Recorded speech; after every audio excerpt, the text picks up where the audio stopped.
The next bill on the calendar for today is Senate File 4401. The clerk will report the bill. Senate File number 4401, an act relating to cannabis. I recognize the member from Dakota, Representative Hanson J., to explain the bill. Thank you, Speaker. And first, I want to say thank you to Sam O'Neill and Megan Mollenbach, who were both new to cannabis this year and were staffing me on this. And they were literally my right and left hands. And they both picked this issue up really fast. It's a complicated area of policy, and so I just couldn't have done this without them. And so I just want to make sure I start off by thanking them. I also want to thank the Cannabis Working Group Coalition that stepped up to help with this bill. There were over 80 stakeholders involved in this, and some of us have known each other for many years. Others were brand new to this process, but it was a collaborative effort nonetheless. We met every Friday for 3 months, and sometimes more often, to talk through the provisions that you'll find in this bill. We had a great, functional, respectful, and effective relationship with each other that really allowed us to work together well. They worked hard to bring their industry's perspectives forward. Some of these are small business owners, including general and social equity applicants, business consultants, labor leaders, namely UFCW, a stellar tribal working group, and med combo licensees like GTI and others. Everyone in this working group jumped into the trenches to help thread a needle to create the solutions that this bill will deliver today. So what this bill has done, we've really not messed with what's working in our budding industry. We have tweaked what the industry asked us to tweak. We have right-sized what needed to be right-sized between events and medical licensing. And really, this is a great maintenance bill that I hope you can support. So this year's cannabis package includes a number of maintenance and non-controversial items that are in response to feedback that we received through engagement between the business community, the Office of Cannabis Management, legislative interaction, community meetings, and more over the last year. So this bill includes provisions that supports small businesses. It helps them, allows them to sell non-cannabis products to each other, like shelving and lighting, to help exchange equipment when they need it. It modifies our pharmacist and health consultant and some temporary transporter relief as the industry keeps going. It revives the QR codes for hemp packages that everyone's been asking about. It better protects our applicants' private data. It improves procedures for event coordinators. It has common sense understanding for good faith errors that these new businesses are making. It has tools to help keep bad actors out of the industry and hold them accountable. It rearranges some statutes so that our businesses can better understand what our statutes are intended to say. There's clarification about some products like combined cannabinoids, ratio products, and large format concentrates. There's modification to some investor provisions to incentivize investments and extend some timelines for businesses that are working really hard towards opening. We have some really important provisions in here that is maybe one of the biggest provisions that I want to highlight for folks is providing a bridge to allow hemp businesses and businesses that sell hemp products to get into cannabis if they so choose to do so. That's really important given the federal government's choice to kill a $67 billion national hemp industry, and so this is going to make sure that the cannabis industry says they are welcome here. This also supports local governments. So the clarification that they've been asking for around some of their cannabis statutes helps calculate things a little bit better and clarify that. It simplifies their roles in cannabis event planning. It requires reporting when they do age compliance and verification checks to keep cannabis out of the hands of youth. And it empowers OCM to take civil action on unlicensed businesses that are selling cannabis. And it also better supports the nation's first ever municipal cannabis dispensaries. And this bill is also going to launch the first step of the very popular medical and medicinal psilocybin program with a report to prepare for future rulemaking, and it also includes a directive for them to pursue federal funding to help supplement that. Plant medicine is medicine, and so I'm really excited to get to help in this effort. I want to shout out to everybody who's done the work on this ahead of time, Representative Reimer, Representative Smith, and others in the Senate, and make sure that I can do my part to help bring that one step closer to reality as we wait for the state to secure the state funds for the full launch of the full program. And lastly, one of the most important things that this bill right-sizes and fixes is the industry side of the medicinal cannabis world.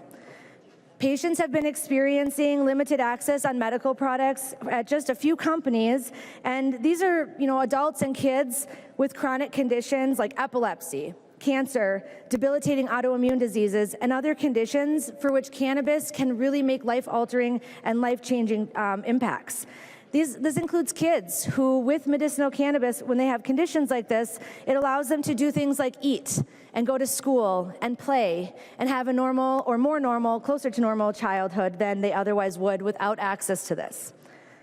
This proposal of streamlining our medical and AU plant ratio conversation is not new either. The original laws on the business side of this were always intended to be a temporary solution. We've said all along that we must and would establish a more sustainable solution for the future, and that future is here right now in this bill. Both existing and med combo licensees have agreed that something needs to change, and they have been at the table throughout this process.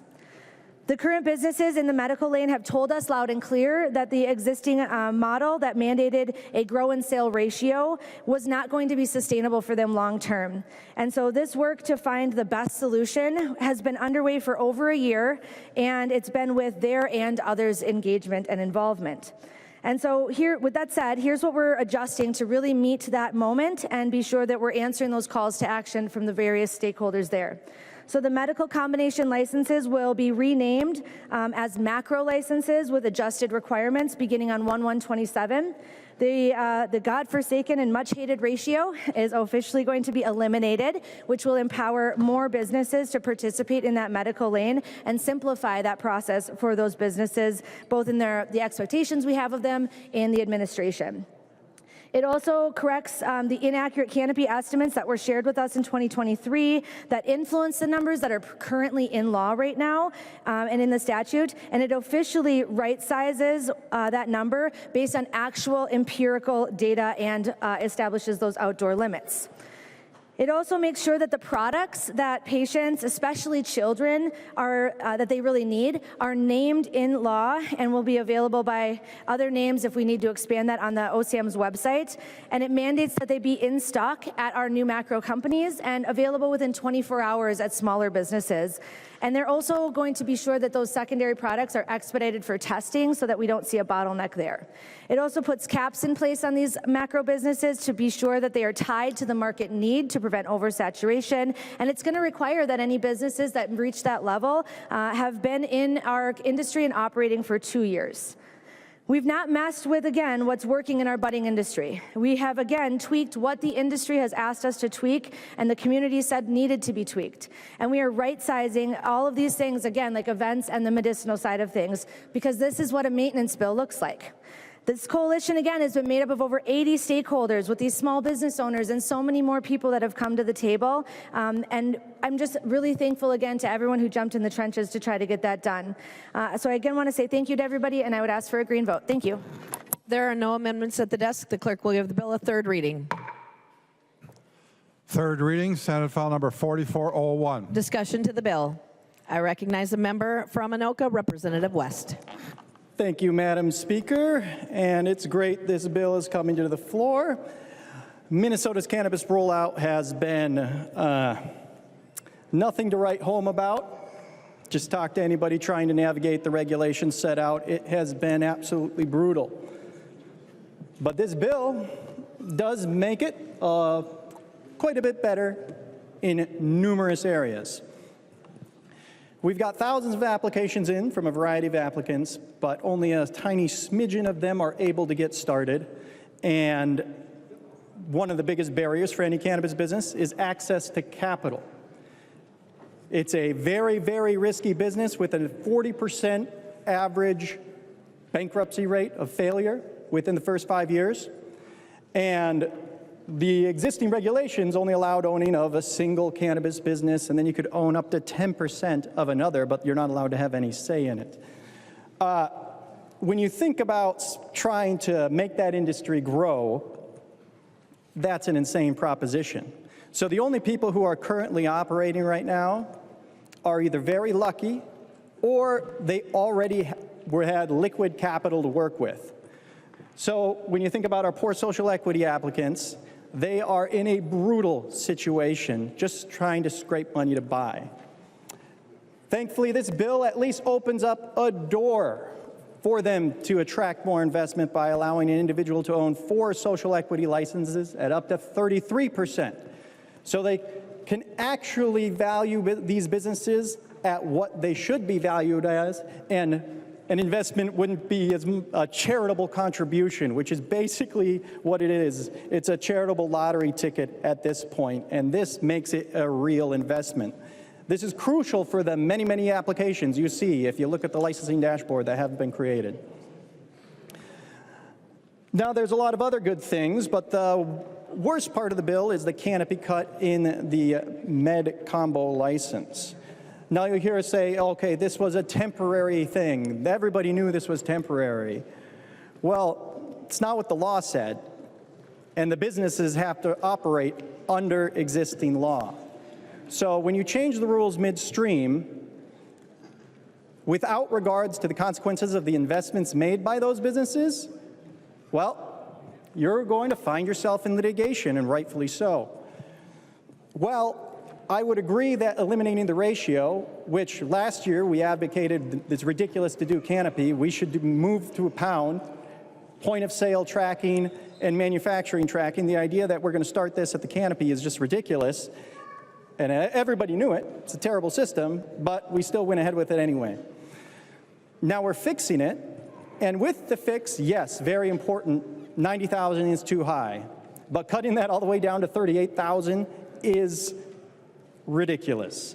And we're going to find our state in litigation as a result, and we're going to cost the taxpayers even more money and likely end up where we would have anyway.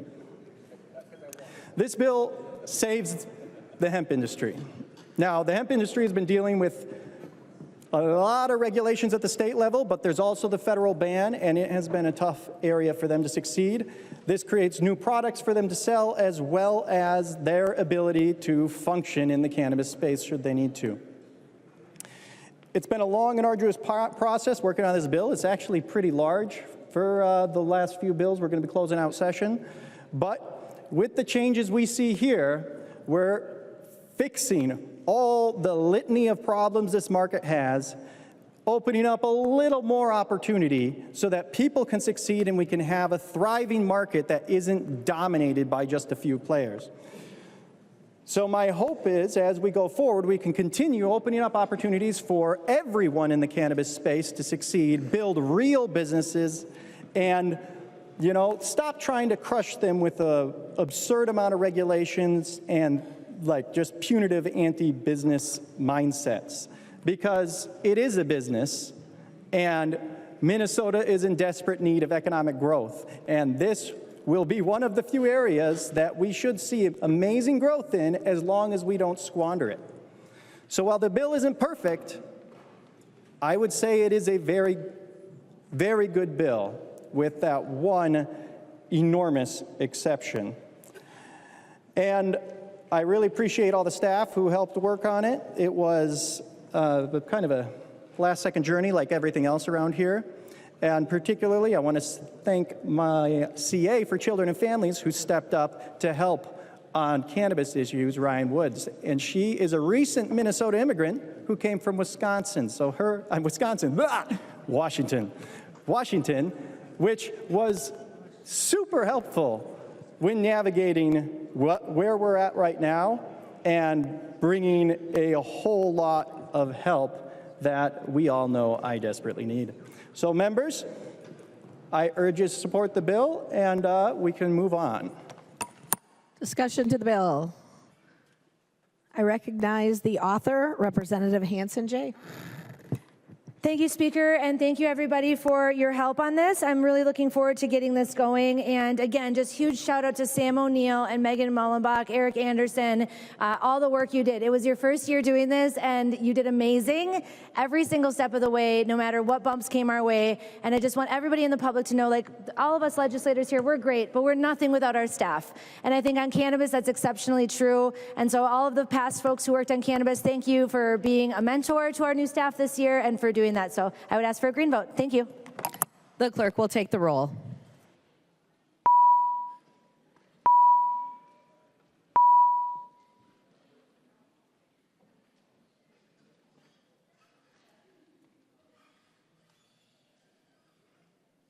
The clerk will call the names of the members participating remotely. Burkle. Burkle, aye. Burkle votes aye. Momani Hildsley. Momani Hildsley, aye. Momani Hildsley votes aye.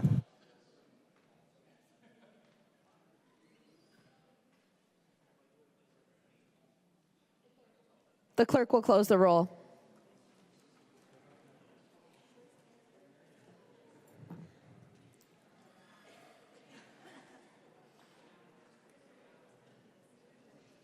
There being 92 ayes and 42 nays, the bill is passed and its title is agreed to.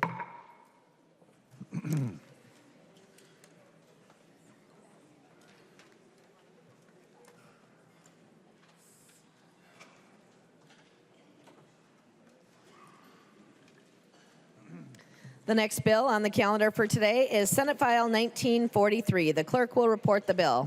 Senate File number 1943, an act relating to commerce. There are amendments at the desk. If there's no objection, we will let the author explain the bill before we act on the amendments. I recognize a member from Hennepin.